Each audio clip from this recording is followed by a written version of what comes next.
Hey Year 9s, welcome to our first example video for Remote Learning 2.0. So our first one is going to be based around reorganizing Pythagoras' theorem to find the length of the shorter side. So if we look at what we've already got, we already know Pythagoras' theorem is c squared equals a squared plus b squared. And that c is always, no matter what, always the side that is directly opposite our right angle, and it's always the longest side, known as the hypotenuse. Okay, now when we've got the equation like this, we can use this to find c, all right, because we usually know a and b. But what we're going to be faced with now is, this time round, we're only going to know the hypotenuse and one of the two shorter sides. Alright, so if we look at this example I've got here, I've found that C is 12 and this guy here is B. And we don't know what A is. So A is currently unknown.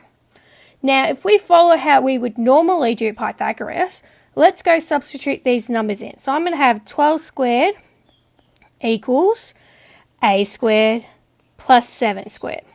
Okay, so now let's go and, so 12 squared is 144. We still don't know what A is, and 7 squared is 49.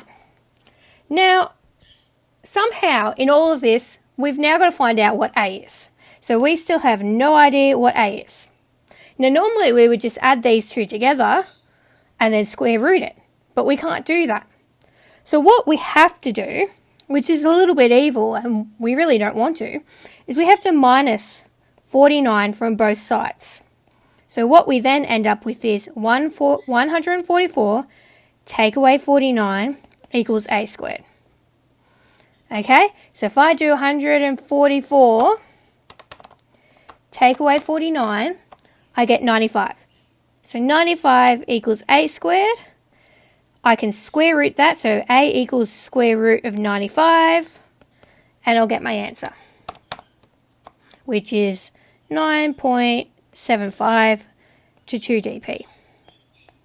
Now, we don't really want to do this every time.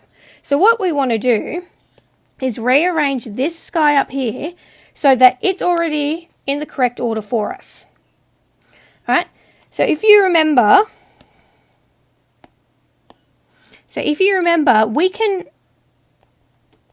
we've got this.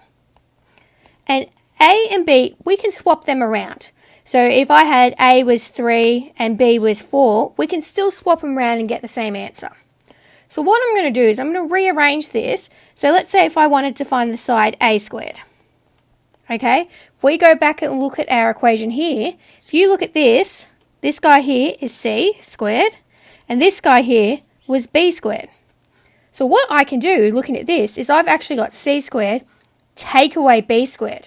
So if I want to find A squared, I would do C squared take away B squared. Okay, so now that's already organized, ready for you, and then you just have to substitute in your numbers.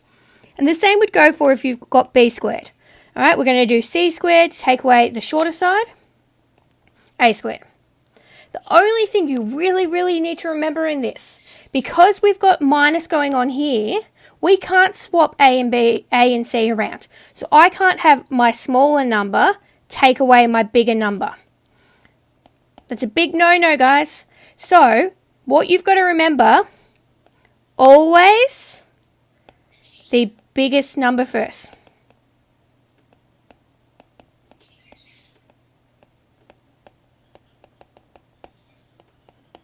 Okay, so as long as you remember that every time I make sure that this is the biggest number, so you got the biggest number, take away the smallest, you will get it correct. And it will be just like following the steps for this process here.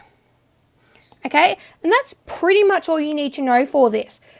So if you then go to the next video that I'll have up, which is examples of finding the shorter sides, that'll just help you see some more examples with these two here in use. Okay, I'll see you guys.